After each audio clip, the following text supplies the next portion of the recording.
अजित पवारांनी 500 कोटींचे रुग्णालय पीपीपी तत्वानं तेरणा पब्लिक चॅरिटेबल ट्रस्टला दिलं. अंजली दमानी यांचा आरोप.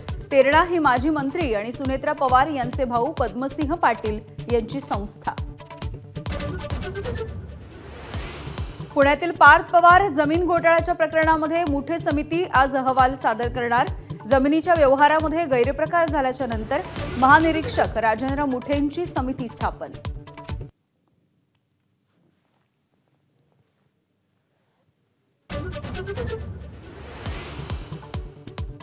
राज्यातल्या 246 नगर परिषदा 42 नगरपंचायत निवडणुकांसाठी अर्ज भरण्याचा आजचा अखेरचा दिवस. आज दुपारी 3 वाजेपर्यंत इच्छुक उमेदवारांना उमेदवारी अर्ज भरता येणार.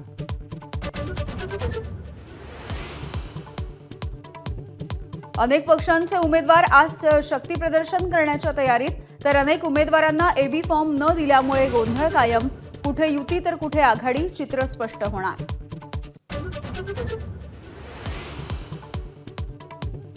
बारामतीमध्ये पुन्हा एकदा पवार विरुद्ध पवार संघर्ष. युगेंद्र पवार आज नगराध्यक्ष पदाचा उमेदवार जाहीर करणार, तर अजित पवारांच्या उमेदवाराचीही आज स्पष्टता होणार.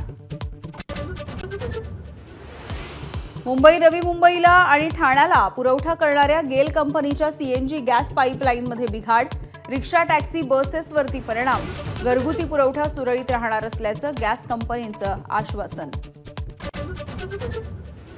राज्यामध्ये थंडीची लाट. पश्चिम महाराष्ट्रामध्ये थंडीचा पारा 10 अंशांच्या खाली.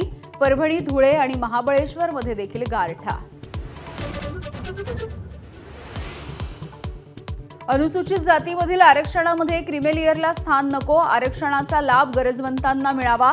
सरन्यायाधीश भूषण गवई यांचं मोठं वक्तव्य.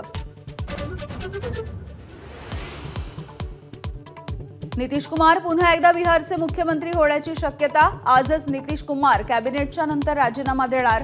नव्या सरकारसाठी भाजपच्या सोबत आजच बैठक. 20 तारखेलाच शपथविधीची शक्यता. रिलायन्स ग्रुपचे अध्यक्ष अनिल अंबानी आज ईडी मुख्यालयामध्ये हजर राहणार. बँक फसवणुकीच्या प्रकरणामध्ये बजावलं होतं समन्स. ऑनलाईन पद्धतीनं हजर राहण्यासाठी दिला नकार. आणि वर्षभराच्या आताच बांगलादेशमध्ये पुन्हा एकदा हिंसाचार. शेख हसीना यांच्यावरच्या खटल्याचा निकालाच्या आधीच तरुणाईचे राजधानीमध्ये हिंसक आंदोलन. देश पुन्हा एकदा अस्थिरतेच्या खाईत.